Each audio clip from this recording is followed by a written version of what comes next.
Assalamualaikum warahmatullahi wabarakatuh. Di sini saya Mujibur Rahman ingin membuat video tentang konspirasi tentang perekonomian yang ada di dunia. Di sini saya diberi tugas oleh Ibu dosen Ibu Ayu Ajhari. Jadi di sini saya akan menjelaskan tentang konspirasi keluarga Rockefeller. Pertama-tama kita memasuki biografi. John Davidson Rockefeller adalah industrialis dan filantropis asal Amerika Serikat yang juga merupakan salah satu pebisnis yang paling sukses di Amerika Serikat maupun dunia, dengan kekayaan bersih mencapai 663,4 miliar US dollar pada tahun 2007. Rockefeller berada di pucuk paling atas deretan orang terkaya di dunia, yang hanya bisa disaingi oleh nama besar lain seperti Rothschild, Carnegie, atau Bloomberg. Merupakan anak kedua dari 6 bersaudara yang lahir dari pasangan William Avery Rockefeller dan Eliza Davidson. Keluarga Rockefeller pindah ke Moravia, New York pada saat John masih kanak-kanak. Pada tahun 1851, ketika Rockefeller berusia 12 tahun, keluarganya kembali lagi tinggal ke Owego, tempat John menerima pendidikan dasar di Owego. Pendidikan menengah di Central High School, negara bagian yang sama. Pada babak kehidupan ini, John Davidson Rockefeller juga sibuk dengan kegiatan mengikuti kursus di Folsom Commercial College, tempat ia pertama kali belajar ilmu tentang pembukuan dan bisnis. Memasuki usia ke-16 tahun, Rockefeller memperoleh pekerjaan pertamanya sebagai seorang asisten pencatat pembukuan di sebuah firma kecil, Hewitt & Tuttle, yang berlokasi di Cleveland, Amerika Serikat. Tinggi dan padatnya jam kerja di perusahaan ini justru membuat Rockefeller remaja bergairah dan mengakui segala hal yang berbau kantor, termasuk sistem dan metodenya. Sangat menarik minatnya. Calon maharaja minyak Amerika dan dunia ini bahkan sempat dikutip memiliki ambisi untuk menghasilkan uang sebanyak 100 juta dolar dalam hidupnya selama 100 tahun. Pada tahun 1866, John diajak kakaknya, yaitu William Rockefeller, bekerja di sebuah perusahaan kilang minyak yang didirikannya bersama Henry F. Flagler. Perusahaan yang diberi nama Rockefeller Andrew and Flagler ini merupakan janin kesuksesan dari John Davidson Rockefeller dalam bisnis perminyakannya. Dalam 2 tahun ke depan, setelah banyak perkembangan dan penataan yang dilakukan oleh Rockefeller bersaudara, perusahaan kilang minyak mereka berubah menjadi kilang minyak terbesar di dunia dan sekaligus mencatat sejarah awal dari Standard Oil Company. Dan dengan dimulainya Standard Oil, Rockefeller juga berkembang dengan standar ganda di dunia internasional. Pada satu sisi, Rockefeller dikenal sebagai pebisnis yang tangguh dan mungkin juga tidak salah disebut dengan sebagai buas. Ia mengembangkan perusahaan dengan cara membeli berbagai perusahaan kilang minyak kecil yang ada di Amerika Serikat demi meningkatkan efisiensi strategi dalam mengurangi persaingan dan monopoli perdagangan minyak Amerika pada saat itu.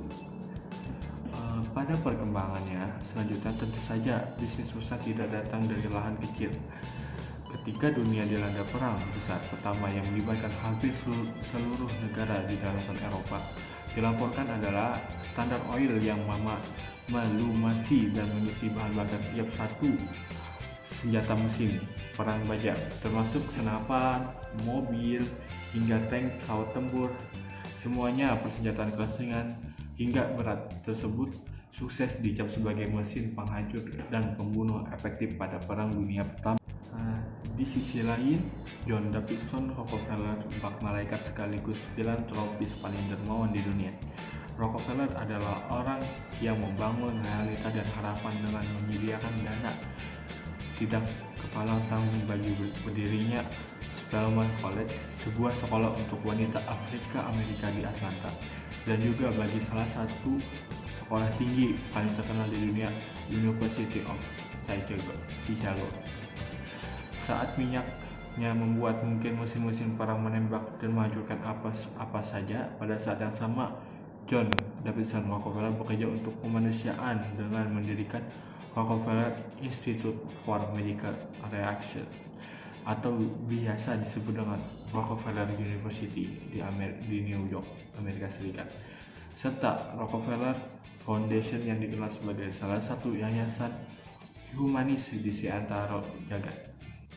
Standard Oil terkenal karena menjual minyak tanah untuk membuat pesaing lokal keluar dari bisnis tersebut. Untuk menghancurkan para pesaingnya, Rockefeller akan membuat mobil tank dan kereta api yang mengangkut minyak pesaingnya kekurangan bahan bakar. Kemudian ia membeli semua barel di pasar sehingga para pesaing tidak memiliki tempat untuk menyimpan dan mengirimkan minyak mereka.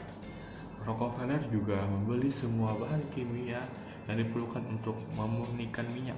Dengan cara ini, tercatat kerajaan Standard Oil yang luas meliputi 20.000 sumur domestik, 4.000 mil pipa, dan 5.000 mobil tank, dan lebih dari 100.000 karyawan. Bagaimanapun pengaruh Rockefeller dalam bisnis minyak masih terlihat hingga saat ini, meskipun Standard Oil pada akhirnya dipaksa bubar oleh pemerintahan Amerika Serikat. Toh, pada kenyataannya, anak perusahaan Standard Oil masih berdiri tegak hingga saat ini, seperti Exxon, Conoco, Phillips, dan Chevron. John Davidson Rockefeller, pendiri Standard Oil, ialah orang terkaya yang pernah hidup. Kekayaannya tak hanya tercatat dalam sejarah Amerika, tapi dalam sejarah dunia.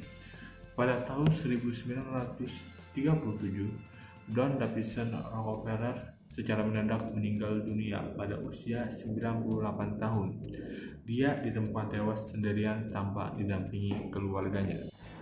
Jadi, kesimpulan yang bisa diambil dari keluarga John Davidson Rockefeller adalah yang sikap baiknya adalah dermawan terhadap sesama, yaitu dengan cara mendirikan yayasan amal untuk kemaslahatan masyarakat di sana. Terus buruknya adalah strategi dalam berbisnisnya John Davidson Rockefeller, yaitu dengan cara memonopoli harga barang dan tempat, sehingga pembisnis pesaingnya tidak dapat lahan untuk berbisnis minyaknya. Jadi itulah kesimpulan dari saya.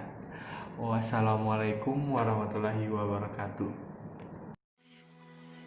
Feel the waves cut through me, hypnotized by the sounds I'm breathing in. Hold tight, can't make